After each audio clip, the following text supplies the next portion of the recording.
Hi, it's Penny Black and Jill Foster here for another PB&J card class, and in today's video I will be making this fun card featuring our creative die Starry in the background, and I will be combining that with the dog from our Critter transparent set called Good Times, and I'll be using the one with the net there. And here's just a quick peek at all of the supplies, colors, inks, stamps that I'll be using in creating this card, and I will put this supply list back up on screen at the very end of the video. If you want to look at it in more detail at that time, you can just hit pause. I began by stamping this little critter onto Neenah Solar White cardstock using Memento Tuxedo Black ink. And I am now coloring that using my Copic markers. I'm starting with my darker color first, and then I will go in and blend that out using my lighter color. So I'm just catching all the areas of shadows here, and then blending that out with the lighter color. This is actually, I use a set of 3 browns for my critters typically, but my mid-tone brown was running low on ink. So what I'm doing here is I'm just going to take my lightest color marker and touch it to the tip of my darker color and use that to get a mid-tone that's between the two. And this is just another way to get even more from the markers that you have on hand, or if you're like me and yours is running out of ink and you don't feel like doing the refill, you can cheat and color it in this way. These critters are really simple to color. You can go as elaborate or as basic as you like, and I think they really look cute no matter how you color it. If you use watercolors, markers, colored pencils.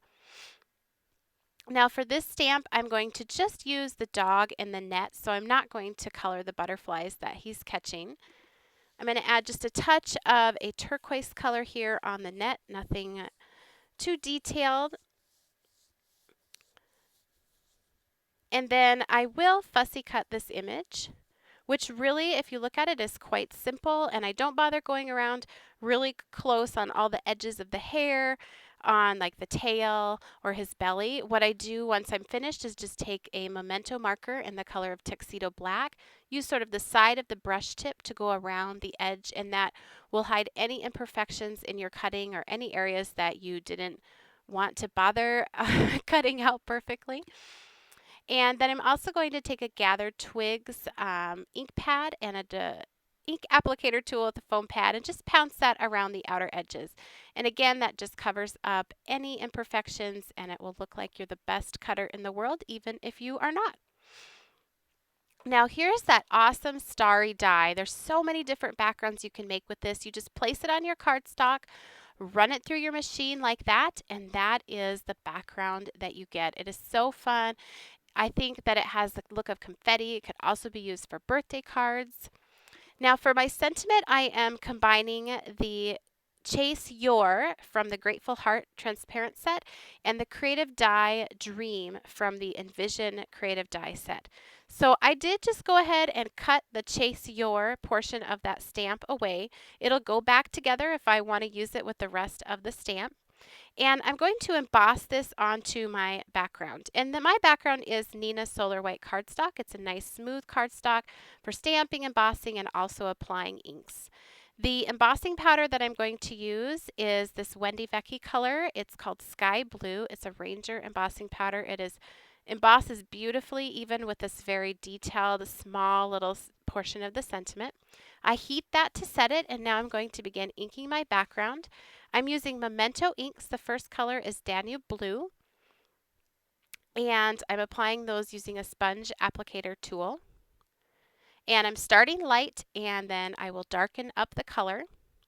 I chose these inks because I really like the colors, and they also work for the emboss resist technique with that sentiment that I embossed. I would not want to use a permanent ink because that would not come off that embossed sentiment, so these work really well for that. Distress inks would also work well. I want it to be the darkest up in that top right hand corner, so that's where I'm applying the most layers of ink. I'm applying that going in a circular motion, starting off of the edge of the cardstock and working my way on. I'll also use a little bit of a heavier pressure up in that upper right hand corner and then lighten up my pressure as I work my way down the card. I'm not too worried about the very bottom part of that background because it will be covered up. And now just to get that even darker and give even more depth to that inking, I'm going to use the color of Nautical Blue. Again, mostly up in that upper right-hand corner. And that is where the heaviest pressure I am applying with my hand on that applicator tool.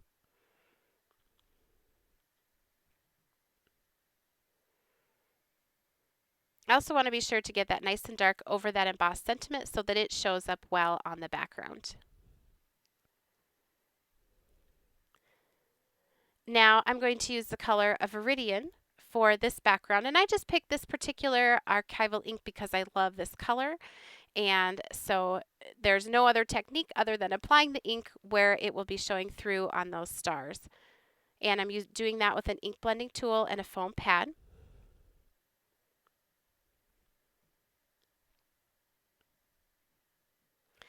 And there's so many different variations. If you wanted all your stars to be bright yellow, you could apply this background color using a bright yellow, or even just to put a piece of bright yellow cardstock behind that. You could use a light blue for more of a tone-on-tone look. Now this is that Dream die cut sentiment, and I am pouncing that using the Viridian ink so it will match that background color. And because it is pretty delicate with that sponge applicator tool, I'm just using a pouncing, sort of bouncing up and down motion. Now this is just a hand trim little hill that I cut to fit the dog right up so he can catch those stars with his net. And I am going to cover this with, I'm just checking my notes here, gathered twigs and antique linen distressing. So this first color is just antique linen, and I'm coloring that entire piece with that antique linen.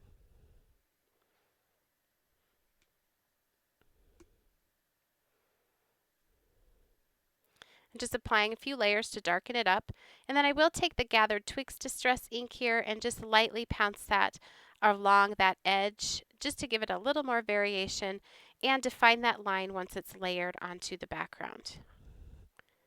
Now I have a little more inking to do. When I die cut that starry background, I did save some of the stars that come out from your background when you do the cutting. I put them just on a piece of painter's tape, and now I am pouncing this pale ochre color of archival ink right on top of those.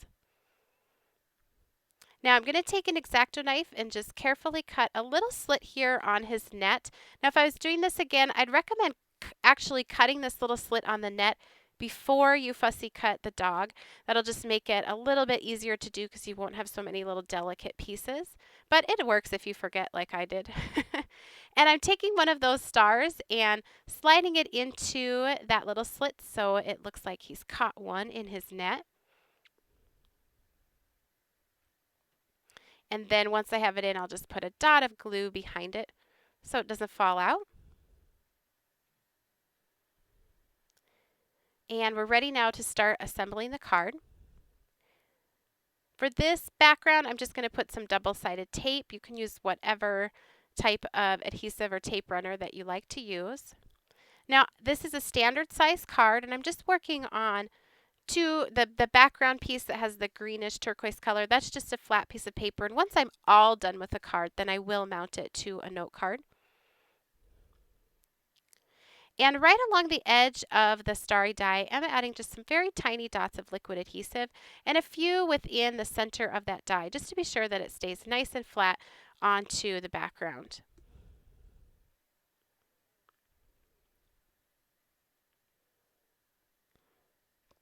And here I'll add it to that background.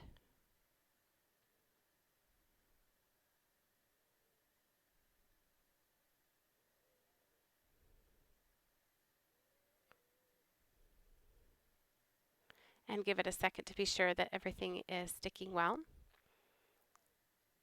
And here is that sentiment. I'm also going to put that right up onto the background.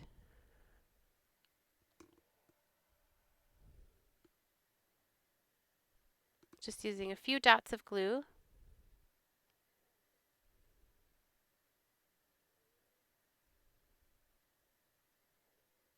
I think this would be a really fun encouragement card or a graduation card even. Now the little hand trimmed hill, I am adding that using foam squares. And the dog, I will use liquid adhesive down at the bottom, but then foam squares up at the top.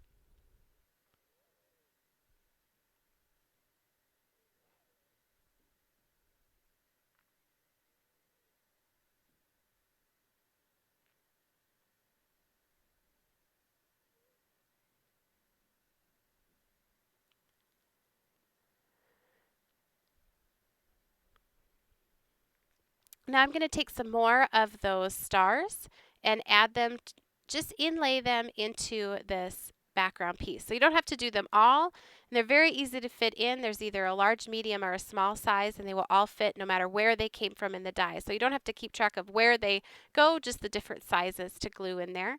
And then I also used a few of those extras just to put down here at his feet. Just a fun little touch to tie in that background to the foreground. And the card is complete. So here's another look at that finished card. I hope you enjoyed today's video. If you did, please be sure to give it a thumbs up and be sure to subscribe to our YouTube channel. You can also connect with Penny Black on Facebook, Pinterest, Instagram, Twitter, and on our website and blog, and I will link all of those for you down in the YouTube description box below. And as promised, just stay tuned here. Up on screen, I'll be popping up the complete list of all the supplies used in creating this card. Happy stamping!